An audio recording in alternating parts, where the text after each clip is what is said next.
Assalamu alaikum aziz qarindoshlar. Bugun 2-oyning 5-kuni Den Haag'ninki parlament binosining oldida biz bir yig'ilish namoyish qildik.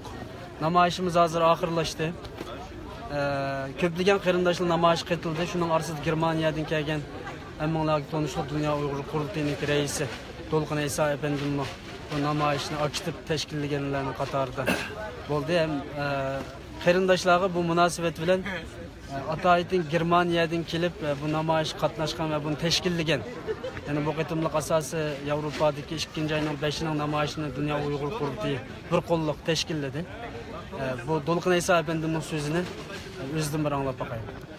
Rahmet degandikidek hazır bu Gollandiya parlamentinin altıda epagan 2-oyning 5-ki G'ulja qirg'inchiligini eslash, şehitlerimizga hürmetlerimizi bildirish maqsadi bilan epirilgan bu namoyish hozir oxirlashdi.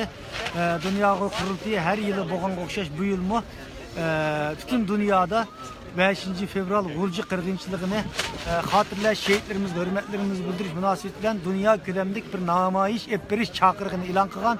Bugün dünyanın hamma yerlarida bu namoyishlar bo'ladi. Germaniyadan bo'ladi. Men endi Gollandiyadagi qarindoshlarimiz bilan shu namoyishda birga bo'lish uchun akşam Gollandiyaga kelgan.